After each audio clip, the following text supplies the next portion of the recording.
Hey guys, it's CasualScapes here. This is going to be my guide to the new Gielinor Games update. I'm going to walk you through all of the new games you can play, as well as the rewards for the contribution tokens. So I hope it was helpful, and if it was, please like it, comment, and subscribe. If you have any suggestions for more videos that I can make, please post them on the feed on my channel. And if I make a video from your suggestion, I will be sure to give you a shout out in the video. So let's go ahead and get started. As you can see, I've played the games enough in order to upgrade to the gold tier and buy the full gold outfit.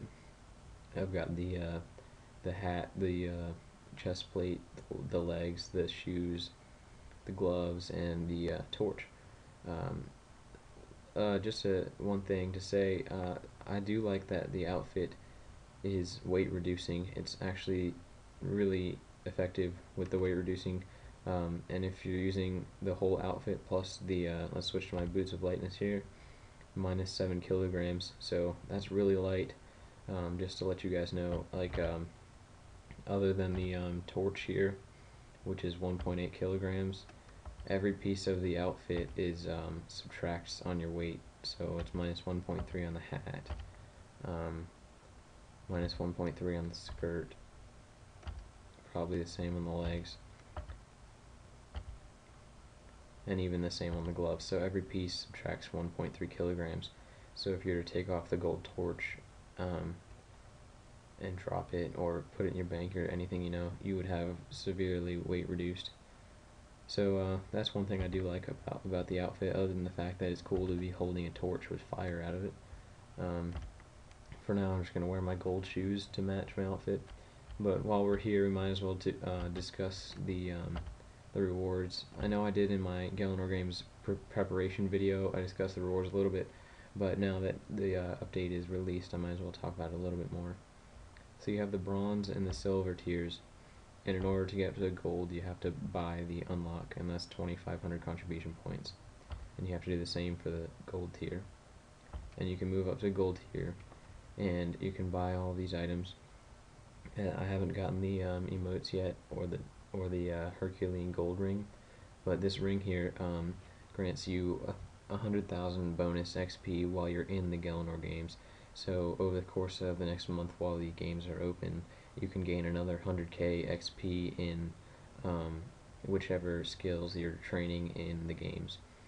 So that's really helpful, and I'm definitely going to be picking that up probably the next thing I buy, so I can get that extra 100k XP. So now that we've seen the shop a little bit, I'm going to go ahead and give you a run through before you head into the games of the factions and the stuff like that. So around the Varrock Center, you're going to see all of the races of RuneScape. So you have the monkey here, and the goblin here, and then you have the fairy here, and the human. And as you go around the circle, you'll see all the races, and you can talk to the member of the race that you wish to support, and you can support them. And then you can, if you change your mind about who you want to support, you can just talk to them again and say, I don't wish to support you guys anymore. Up to now, I haven't really figured out what the point of supporting them is. There's no immediate difference that I've seen, and I haven't been able to find what it is. But yeah, it might be something you want to do anyway. I went ahead and supported the elves just because. So now that I've given you a rundown of what's going on outside the games, I can head inside and I'll show you guys a guide on each game, each individual game. I won't be able to give you guys on the marathon because they are random and on different worlds and different times.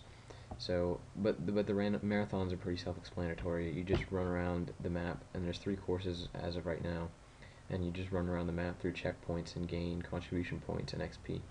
So for now, I'll show you guys these 3: head-to-head, Chia's wheel rolling, and resource race. And in order to play these, you just click on the Gielinor Games portal. So I'll show you head-to-head first. It says it will earn you agility XP. If you want to proceed, yes.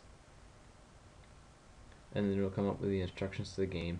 Since I already know how to play it, I'm going to go ahead and click through, but you guys definitely should take the time to read them. And so what will happen is your competitors, all NPCs, will pop up, and you can. I'm gonna go ahead and close my mm, uh, chat box so I can see the cards, and you'll have 3 cards show up, and you can choose which card you want to play based on reading its description and seeing which ability card you want to play. So let's see. For this one, it says short-term injury red. Red is injured and moves only 1 pace for the next 2 turns. Red ignores the next 2 abilities that are played. So basically, I'm gonna play that one. And essentially, to play this game, you're gonna just read the cards, and see which one you want to play in order to get you ahead of the rest and winning the race. Now, if you tie in this, it counts as you winning. Just to let you guys know, and also, if you read the instructions, it will say that if you get a person down to struggling, if you get them there's 3 levels of struggling. There's like slightly struggling, and then severely struggling, and then after you get them to struggle one more time after severely struggling, they're eliminated from the race and they'll disappear. So one way to get some competitors out of the way is to get them those struggling cards if you can, and the struggle is not going to go away with the card that removes other people's effects. Those stay with you no matter what. So I'll go ahead and play through this game. I'll record a couple of the first few cards, and then I'll skip to the end. So here's the one that removes conditions. Go ahead and play this one because it's not going to do anything. A lot of the cards won't do anything in many instances, so if you can just continue playing them.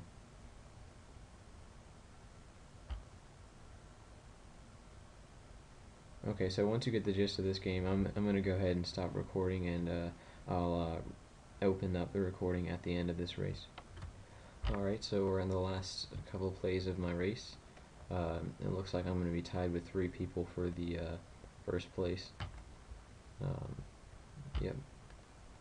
Alright, so as you can see, when you tie with any number of people, it treats you as though you won anyway. You have won the race. I finished in 30 turns. It tells you how many turns you finished in, and you gain a certain number of contribution points as well as agility XP.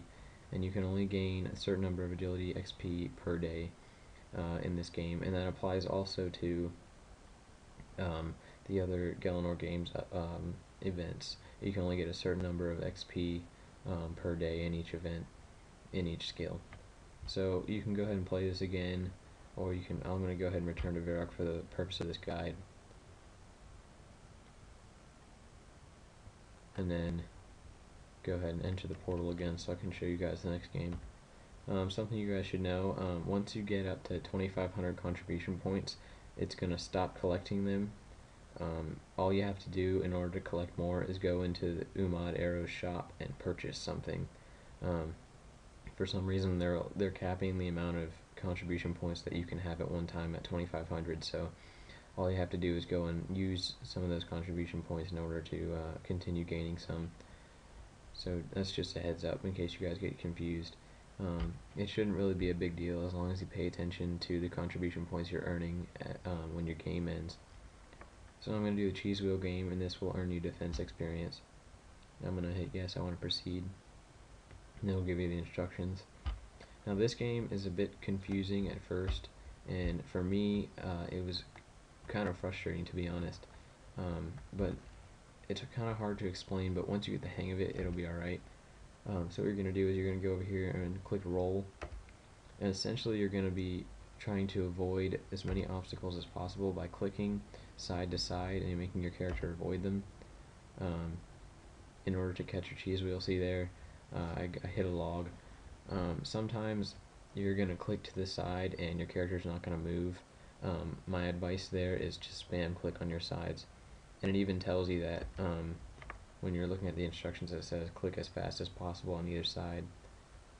So this method, this cheese wheel game, is the fastest for contribution points. In case you're trying to stock up for an outfit, this is the game to play for that.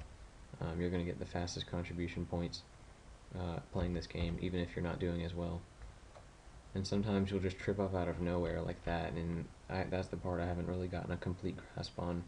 I haven't made it all the way down yet, but as it says here, you managed to stay upright for 13 rounds. You receive 130 contribution points and 323 defense XP. So however many contribution points you receive is the number of rounds you made it times 10. So I'll give you one more example of this one, and then we'll move on to the third and final one. Just click roll again.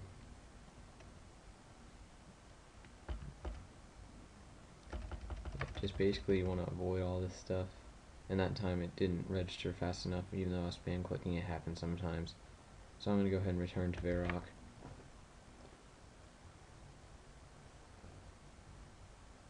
And then we're going to enter the portal one last time, and in order to show you the resource race.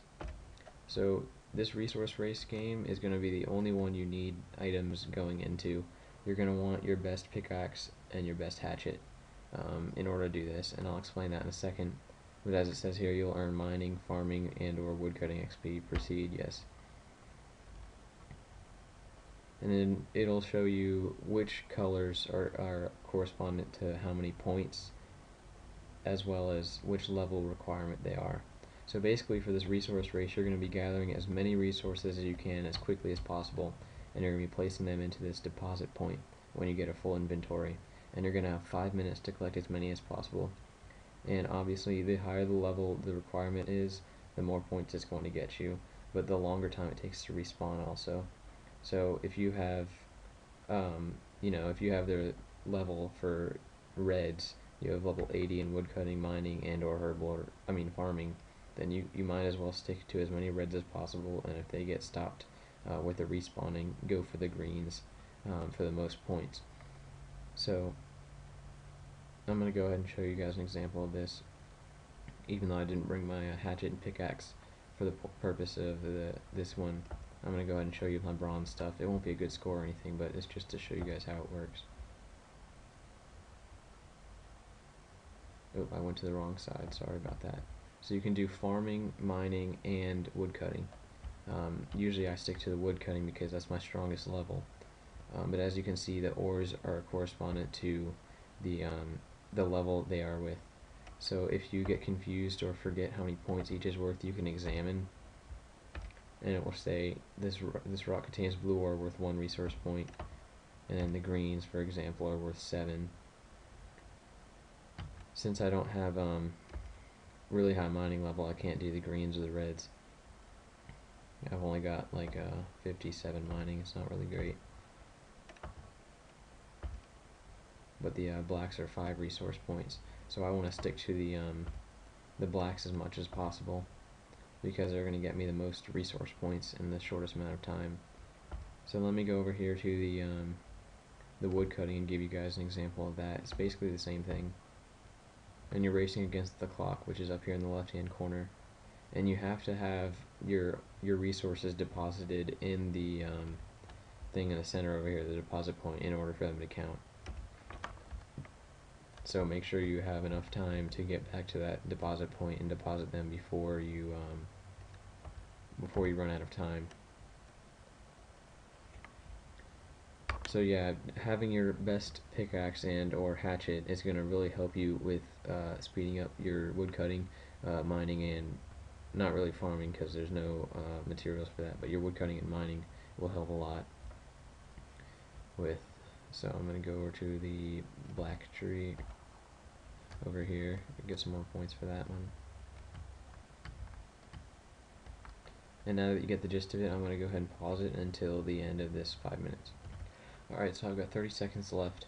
The farming I might as well show you. If you just click get seeds on these packets, you can choose which color seed you would like based on your farming level, and then you just put them all these patches and then gather the herbs when you're done, and those will count as the resources. So I've got 7 seconds left. I'm going to go ahead and deposit my resources here so that I can get the points. It's not going to be a great round or anything. I was just doing this for demonstration. So when it's done, it'll say you've completed the resource race. You earned 142 resource points. You gained 45 farming XP, 211 mining, and 2,800 in woodcutting, as well as 284 contribution points. So I'm going to go ahead and return to Varrock. Those are the 3 games that you're going to be getting most of your contribution points off of. So I'll go ahead and give you guys a couple of last minute things here. One of the things I've noticed so far, a little glitch probably, is when you have the gold helm on. I'm not sure what happens with the bronze and silver, but when you have the gold hat on, it changes your hair color to blonde. As you can see, I have a red haired player, but when I have the hat on, it's blonde. So that's kind of odd. But the other thing is just letting you guys know that these will be running through the next 4 weeks, so you have a month to get your experience and your items that you would like to get, as well as your rings in order to get the extra experience. And then when you see this yellow text in your chat box, it's the commentators, and if you turn your sound on, the commentators will be talking. It's just an extra little thing Jack's added in there to make it a little bit more interesting for everybody. I think it's alright idea. So that concludes my guide on the Gielinor games update and how to do everything. I hope it was helpful. If it was, please check out my channel for more videos, as well as liking the video. That goes a long way. Until next time, I hope it was helpful. This is CasualScapes signing off.